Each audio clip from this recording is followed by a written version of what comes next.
on sports.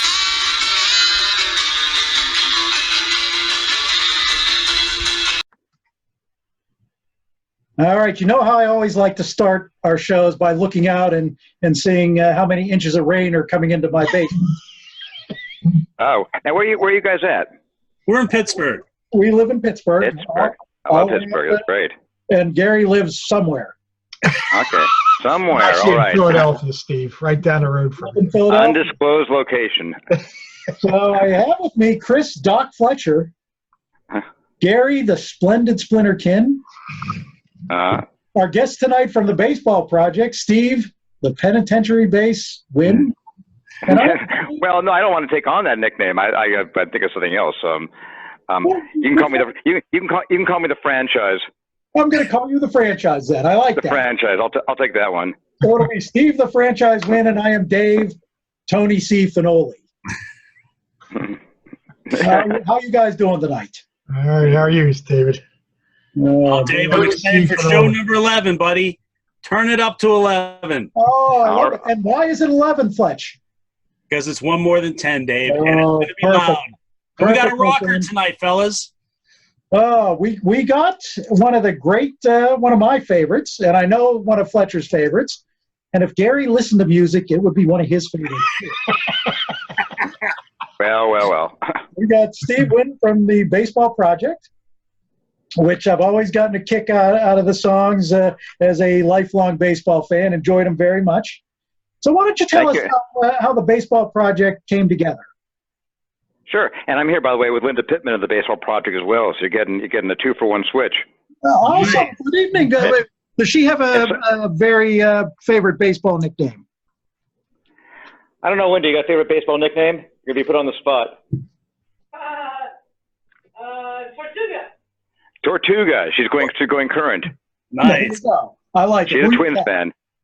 Who you said? So you asked about the Baseball Project. Yeah, we've been a band for 11 years now. We started it in 2007 when and that's 3 albums ago, 3 albums and many tours ago. When we were the story is often told, but REM was being inducted into the Rock and Roll Hall of Fame in 2007, and they had a great party to the night before the event, and here in New York City, where Linda and I live, and Scott McCoy, who's the other songwriter singer in the Baseball Project, he and I had been in the same kind of scene and circuit for years and years. He was in a band called the Young Fresh Fellows, another called the -5, and we knew each other through other people, but never really hung out. And that night we ended up just hanging out at the bar till 2 in the morning, and catching up and seeing what we had in common and who we knew in common, and we ended up talking baseball most of the night.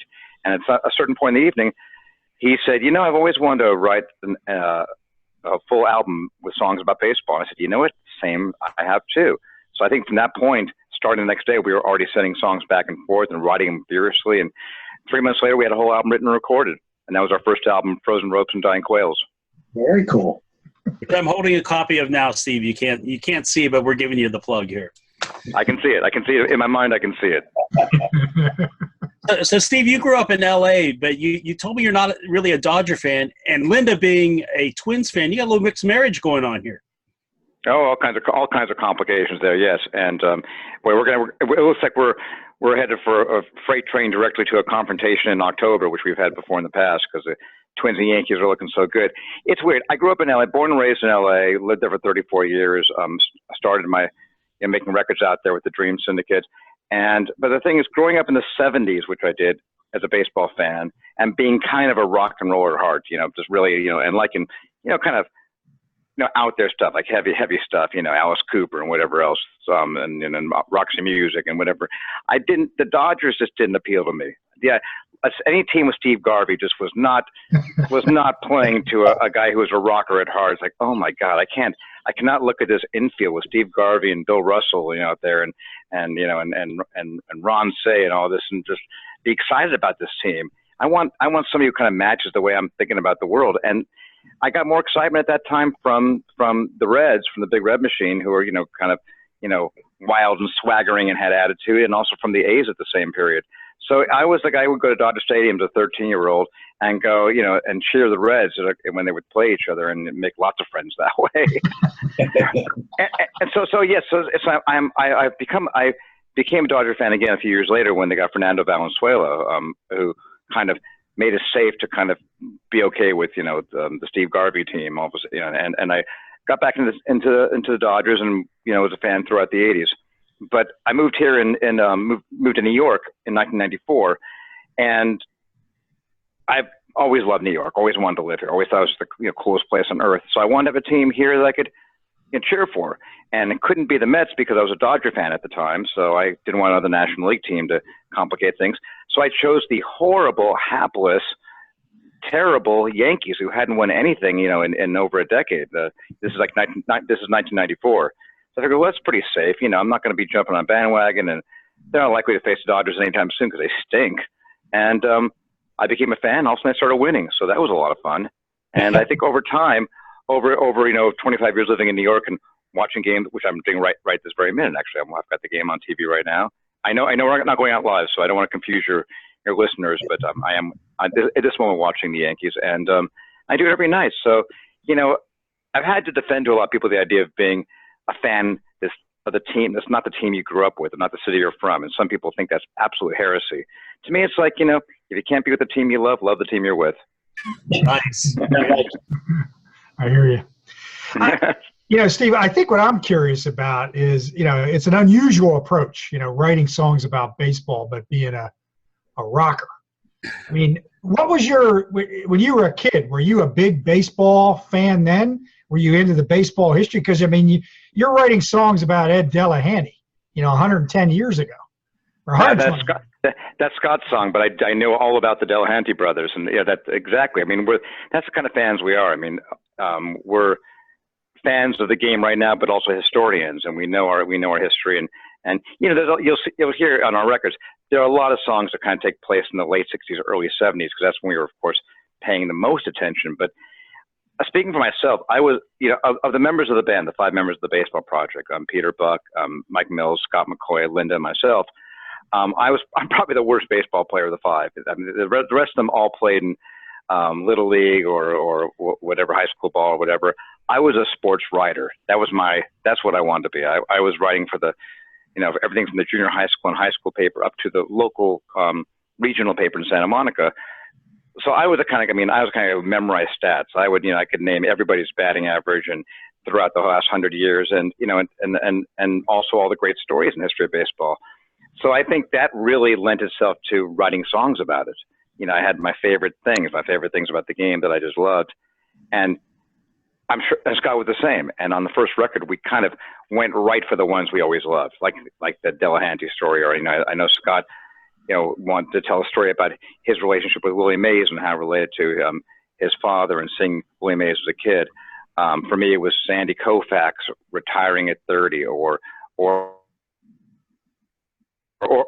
with Jim Bowden sadly having just passed, Ball 4 changed my life. The way, reading that book and realizing that baseball is, nasty and wild and, and kind of a little more grown up than I was at the time.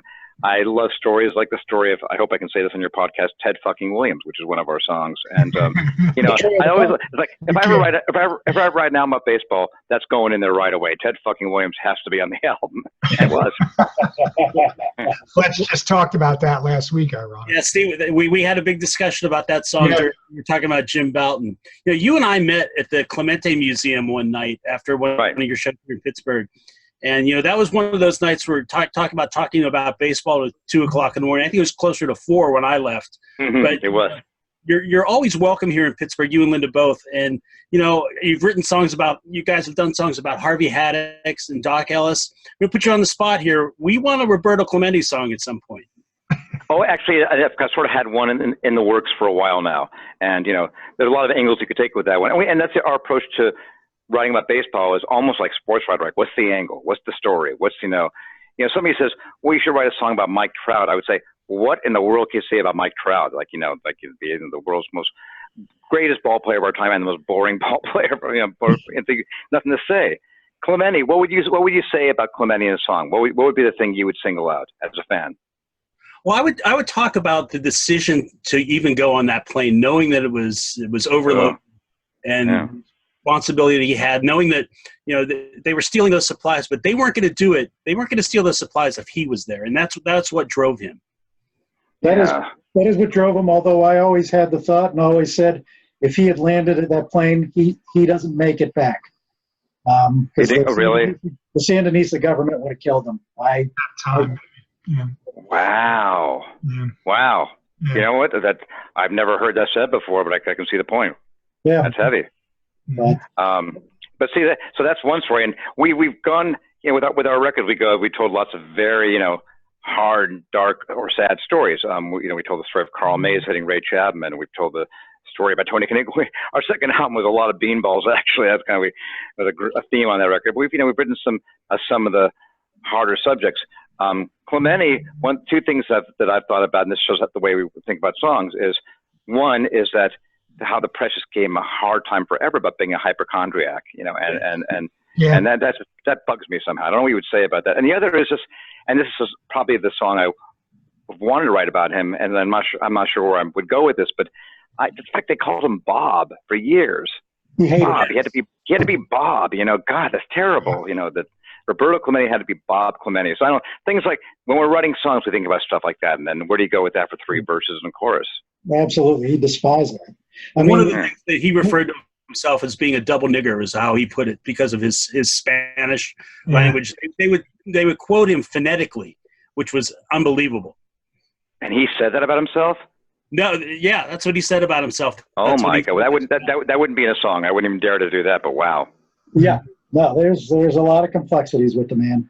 But one thing I loved, I mean, I don't know if Chris told you this, but how I named my children is after my favorite. Oh yeah. My middle son was named after Matty Alou, my first favorite pirate. But my oldest son was named after Tony Canigliaro, who was the first. Well, as I became a fan at 6, 7 years old in the 60s, he was my first favorite player. Why was that? Why was that? Because I one of the things I first fell in love with was that 67 Boston team. And I mean, Tony C in the late 60s, I mean, he was a power hitter. He was getting a lot of press. It was something I enjoyed reading about, enjoyed getting his card. And then I wasn't quite old enough just to, I don't want to say appreciate how horrific a situation it was when he got beamed. But as I grew older, just reading about that, remembering, just my love for that team and just what I feel is a great career that was ended on one pitch, even though he did come back a little bit afterwards. But yeah, I mean, people don't talk about the fact he had a great 1970s in California. Yeah, he did. He did talk about that. Yeah. The press never talks about that remarkable comeback where I think he hit 36 homers and drove in over 100 runs on a fairly bad Angel team. Absolutely. But I noticed that was one song you wrote. Was that a story that always intrigued you? It was, yeah. And, and it's just, like I say, for whatever reason, the record was some really sad stories, and just, it always intrigued me, and it's a heartbreaking story. And also just, that on top of getting hit, and you're right, I knew very well that he actually came back, but then just that his eyesight went, and it faded quickly, and then he comes back as an announcer for the team, and that's great. And then he dies like at 45 of a heart attack. It's just a horrible story all around, and probably tracing back to that one moment. I'm rereading Ball 4 right now, actually, and he's, he talked about Jack Hamilton in the book, which I'd forgotten about that, and it's interesting to read that again now. That he was Bowden was predisposed to hate Jack Hamilton for that reason, and also just some things he thought he knew about him, and then he meets him in '69 when he's writing the book and finds out he's an okay guy, and it kind of ruins the whole story for him. But Jack Hamilton is like one of the big villains, like Carl Mays and people like that. So one kid named Tony. That makes sense. That's a name. But Matty, is the kid's name Matty? His name's Matty. Matthew is his name, but I call him Matty. Great, I love it. Was my friend in wiffle ball. I'd choke up. All right. Jumped up on the bat like a Lou did, and found out, I probably wasn't as good as a Lou at that point. Probably had that's more great. power. I might have had more power, but I was hitting to a 100-foot fence too. So Okay. All right. Steve, I have a question for you. That's something we've discussed a lot on our show. I don't know if you probably haven't had a chance, but you listen a lot to our show. We're all baseball historians. We're all frustrated reporters too, although I guess Dave and Bunch have actually done it. They were good enough to invite me back in after a career in a whole nother industry after 40 years. But I'm curious what you think. Some of the comments you made earlier are very interesting to me. You're our era. You grew up in the late 60s, early 70s through the 80s, early 90s. What do you think about the game today and all the issues in it versus the game when you obviously were paying a lot of attention? I know that doesn't have a lot to do with your music, but I'm really curious because you're obviously a pretty hardcore baseball follower here. Yeah, and that's a loaded question because it's different in so many ways now. That one thing I love that being a numbers geek, I love that numbers are more important than ever. I like, the kind of thing that would always bug me back in the old days was things like Lamar Hoyt winning the Cy Young Award, like with not the greatest year. The numbers were looked at very superficially for a lot of things in baseball. And now they're looked at maybe even too much now. It's like, my God, everything is like, I'm not sure. I don't care that much about, exit speed and stuff like that, but it's interesting. So I like that there's more information and more, for people who like that kind of stuff, you can't get enough numbers and analysis. That's fun for me.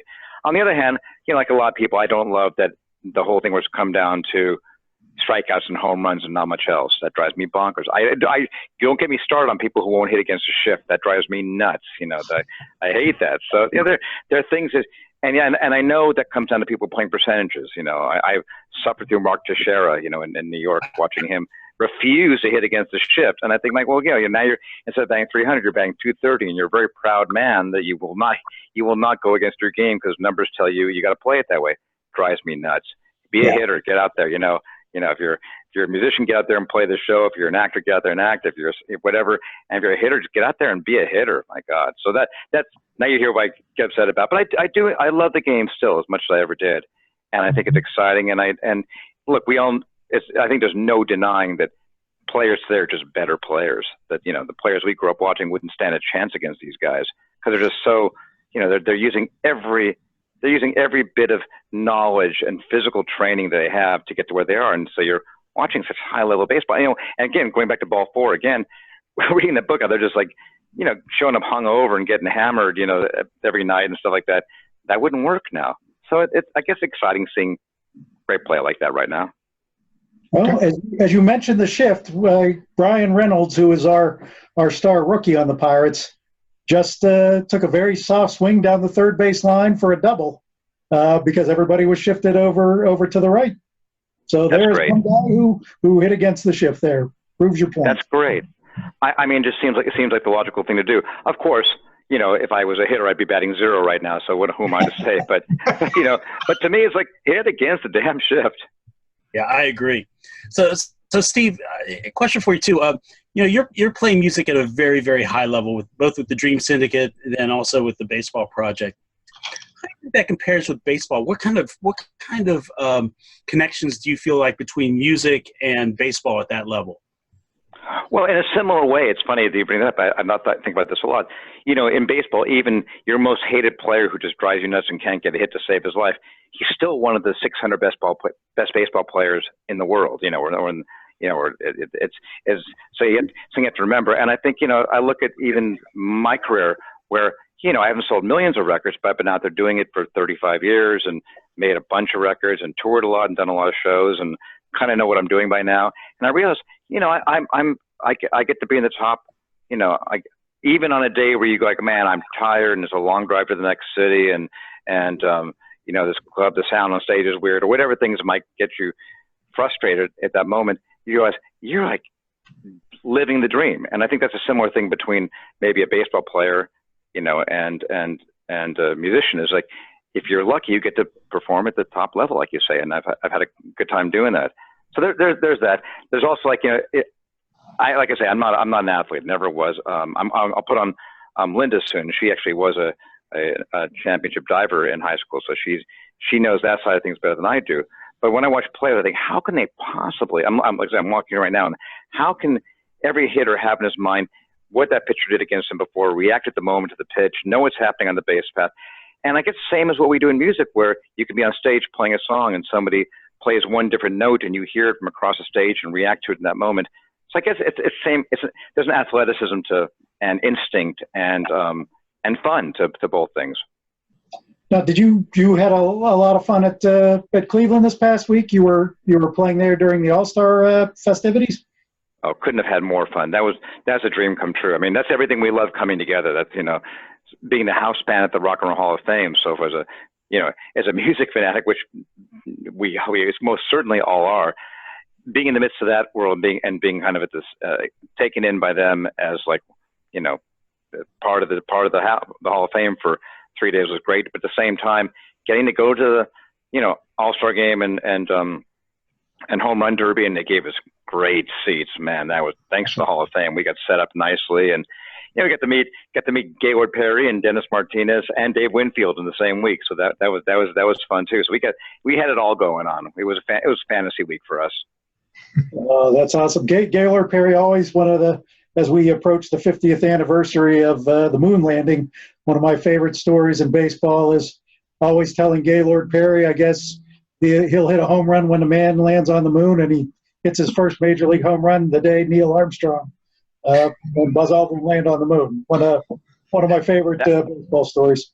I love that. See, there's a song right there. That's the kind of stuff we hear. We say that should be a song. So no, really, that's how it works with us. We wait for things like that and say, there it is. That's what I'm looking for.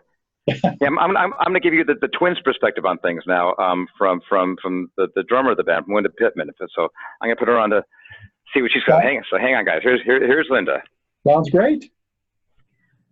Hello. Hey, Linda. No, I got to tell you, Thanks for joining us. I'm a huge Cleveland Indian fan, so I didn't enjoy this weekend as much as you did, I'm sure. Yeah, it was a good weekend for us. Definitely. I wish you guys luck. We just spent 4 really great days in Cleveland, and really enjoyed spending time at the park and being there for the All-Star game and home run derby and everything. And I met a lot of Cleveland Indians fans, and I'm a good sport. I'm like, I hope you guys make it a close one. I don't want you to take us, but I'm glad you've got your pitchers back and things are starting to look up for y'all. Well, you've got to be thrilled at what your team has done this year. It's absolutely incredible. Absolutely. I actually didn't see it coming. I had other people close to me saying, no, I really think they're gonna be the overachievers this year. And I was a little bit suspect of that, but I was proven wrong, gladly. Oh, Linda, I'm curious. We don't have too many Minnesota Twins fans on our shows here. Genesis of that, and I'm also curious, B, I kind of have an idea, but I'm curious about your favorite Twins team of all time. Well, it's actually, that's kind of a tough one. Of course, I'm a big fan of the 87 and 91 teams because I was an adult at the time and could really enjoy it. I went to the first game of the 87 World Series, which was really thrilling and kind of got me back into the game after sort of lapsing through my early rock and roll years, like a lot of people do, and then kind of came back to the sport, because that was very exciting. But of course, the sort of the Herbeck, Puckett years, those were really special and everything. But I also have, I have a really soft spot in my heart for, just for the sort of mid-'70s, early '70s, mid-'70s teams, when Killebrew was still playing, and they weren't great. I suffered through some pretty dismal years, as a kid. But that was that was when it was probably the most fun for me. Mhm. Just because when you're a kid, it's so incredibly important, you know, and you don't, it's like that's all you focus on. And so for us, you know, as kids, it was like even if they stunk, we were completely into them. Still And guys. so, you know, yeah, I loved Larry Heisel, Disco Danny Ford, you know, all these players that have sort of been lost Yep. to time and the fact that they were extremely mediocre players. But but it was a lot of fun, you know, those years, and actually getting to go see games, you know, at the old Met Stadium and things like that. So yeah. Yeah. Well, Linda, listen, you don't know anything about suffering until you're a Pirates fan, and you have to go through 20 straight years of it. So Yeah. that's no rough. Oh my God! You know, we have 2 songs about pirates. Yeah. Yes. I'm not sure if you're aware, but yeah, it's a song about Doc Ellis and one about Harvey Haddix. Yeah, we Now, definitely. you guys chose to write about Doc hitting the Reds. Yes. Oh yeah, that's what the song is about. It's not the easy one. It's not the LSD no hitter. I was going to say, what prompted you to go there over the no hitter? Well, that would be Scott's choice, and he's always surprising you. That's Scott's way, and really, in a way, it's kind of more badass. I mean, the acid thing was just a mistake. Yeah. Right. Hitting the first 5 batters was absolutely purposeful. Yeah. So that's more badass. Mythology has it he left the clubhouse after he was out of the game, got on a plane, flew to Los Angeles, and ended up in either Willie Davis or Willie Crawford's house where he passed out. Which that's true, the majesty of that game. Yeah, well, so you guys win on that count. You have the most badasses, I think. You know? So, Linda, you guys doing any touring? Touring? We have kind of done precious little as the baseball project in the last 2 or 3 years, just sporadic things here and there. Most of us, well, in particular, Scott and I, we have several bands together. Mm-hmm. So we've been doing lots of touring, but kind of with some of our other projects. So and everybody's been really busy with lots of different projects. Steve kind of reformed the Dream Syndicate, and that's, you know, just been like, just taking up a lot of time as well. So, but we are really set on writing and recording a new record this year, and that's definitely going to mean a lot of touring behind it. So, and also I think it's probably, I mean, for me, it's the most fun I have playing is with this band. How's Scott's health? He's doing very well. Absolutely. He's worked really hard to come back, and he's just, it's kind of an amazing recovery. So yeah, you know, it's always like any time you have something that serious happen, it's, you know, it's not an instantaneous, and it's not, you know, it's not like, oh, I'm ever going to be 100%, but just like you do when you're like, just to take it back to athletics, but it's like you have to deal with your limitations anytime in your life, you know. As time goes on, we encounter more of them, and it's like, it's what you do. It's like, look at all the pitchers that lose velocity, but, you know, start really messing, you know, look at Bartolo. It's like Cologne, it's amazing. It's like, what was his top speed when he finally, I don't know, 82 miles an hour? And he was still just, you know, just flummoxing people.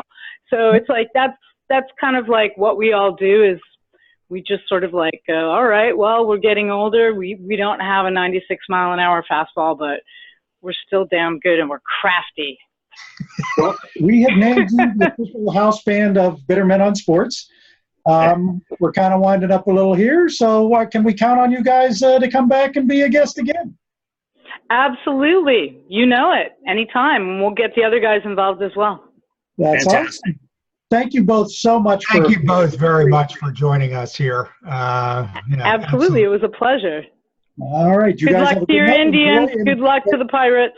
Thanks. Good luck to Minnesota and the Yankees. And that hurts me to say good luck to the Yankees. Well, may the best team win. Thank you so much. All right. Take care. Thank you again. All right. Bye.